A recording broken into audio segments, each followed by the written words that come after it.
Dog Walk Chronicles.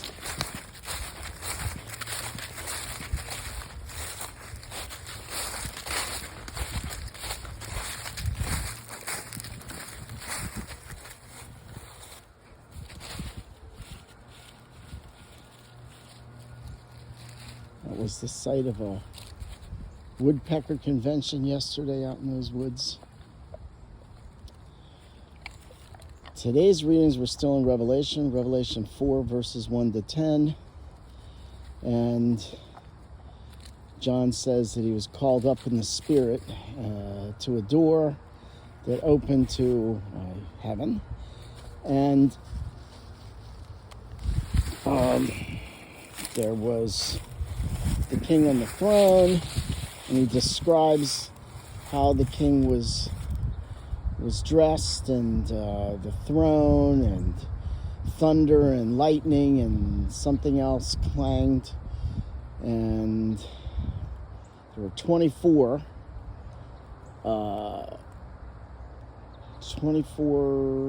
people. I don't know if he says people. 24 people around the enthroned one, and they had crowns and white garments on, and then there were 4 creatures around the king, the throne, a calf, one looked like an eagle, one looked like a face, one looked like something else, a lion. I don't know if those are supposed to be, I feel like those are supposed to be the gospel writers, but I'm not sure about that. What are they? It doesn't say they're angels, but they have wings. And then what about the 24? Who are they? If there was 12, it might be the apostles. They're 24 elders. I guess that they would represent us. So someone was talking about angels. I was talking about angels. And I mentioned to someone that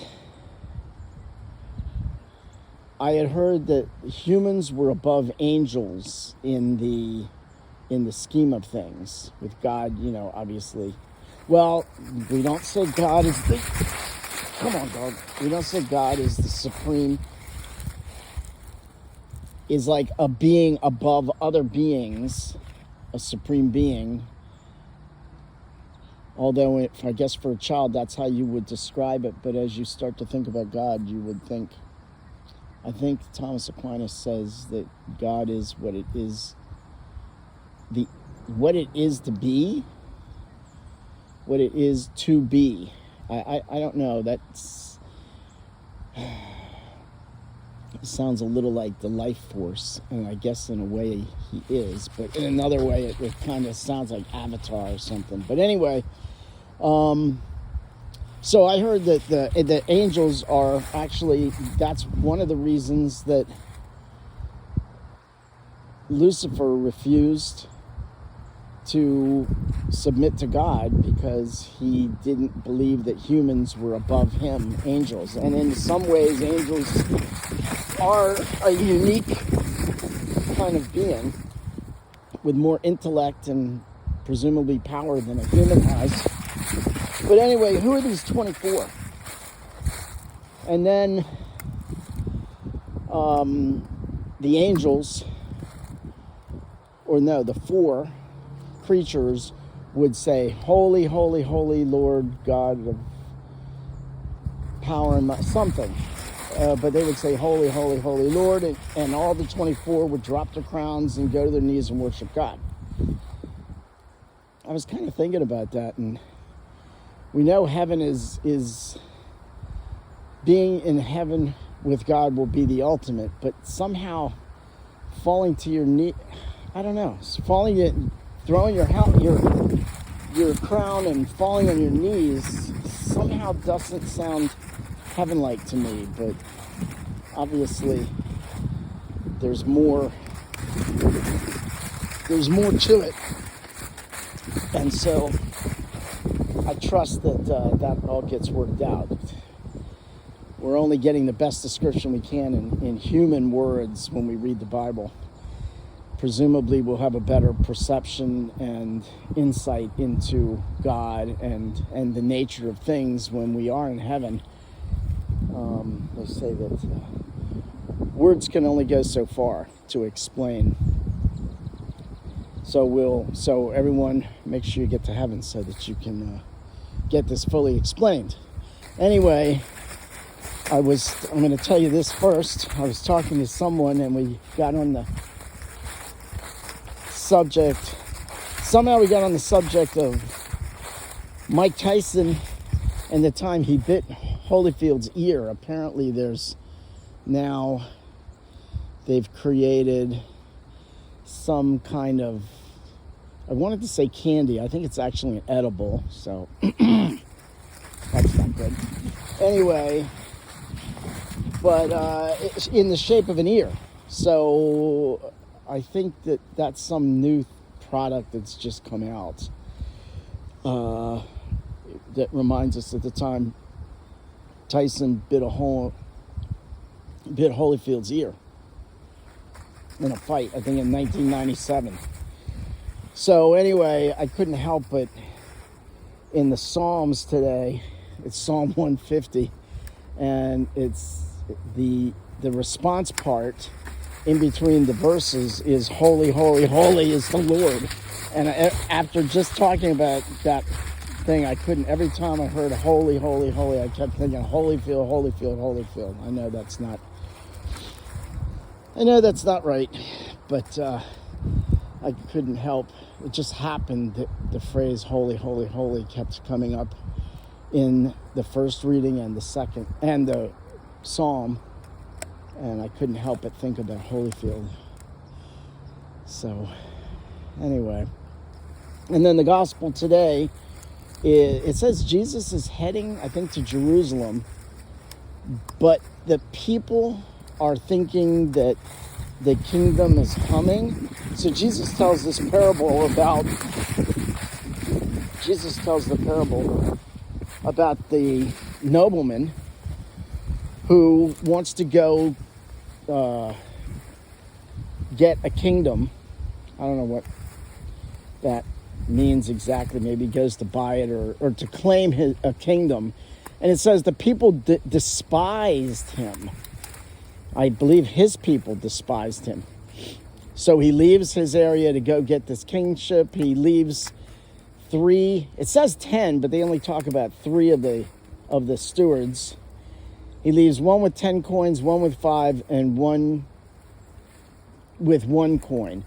And when they come back, you know the story, it's kind of a variation on other stories. So when he comes back, the 1 with 10 says, look, master, I made you 10 more. And he says, okay, good job. I'm going to give you, put you in charge of 10 cities. The next one comes up, look, master, you gave me 5 coins and I increased it by 5 more. And he says, good job, servant. I'm going to give you 5 cities to be in charge of. And then the last one says, master, I know you're a demanding man who sows, who reaps what he doesn't sow and harvests what he doesn't plant. And so I put your gold piece into a handkerchief and saved it, and now here it is back to you. And he goes, you wicked servant. So this is a little confusing for me. So he says, put him, take the coin from him, give it to the one with 10, and I don't know, put him out. I don't know what happens to him, but usually the king in Jesus' stories represents God. So first off, he says he's a demanding, I know you to be a demanding person. And that doesn't sound very godlike, but I suppose I'll give you that. God is demanding in the regard that you can't just do whatever you want. So I suppose you could say that. But he was despised by the people. And okay, I'll give you that. There are people who despise religion and despise God. But then it says he sows where he didn't where he didn't plant, and he takes, well, basically it seems like he takes things that he just takes. And that part I don't really get. That doesn't seem, I know that's not the point of the story. But That doesn't seem very much like God to me. I'm probably missing something. But the point of the parable is that it says is that the more that's given to you, the more that's expected. And I guess also the more you're given, the better chance you'll have to accomplish. Jeez, dog. The better you'll have to accomplish. I guess if you have a little faith, you'll get more faith. If you get more, then you'll get even more. And so it sort of builds on each other. So anyway, that's your gospel today. That's Luke chapter 19, verses 11 to 17, I believe. So,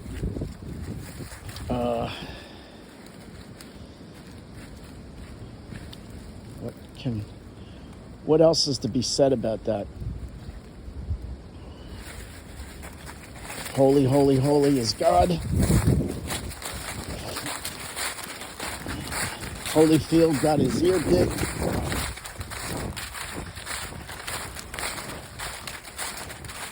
Mike Tyson is a hot mess now. I don't know. I don't know. Everybody loves Mike Tyson, but he's quite a character. Let's put it like that. Great fighter in his day. So,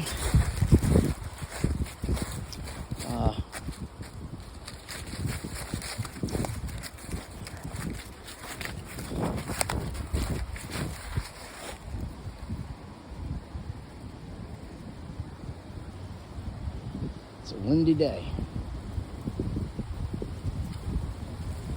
It's beautiful. Wind's blowing in my ear. Dog, do you not know we're filming here? Chill. That is beautiful. It looks better on the screen, actually, than it does in person.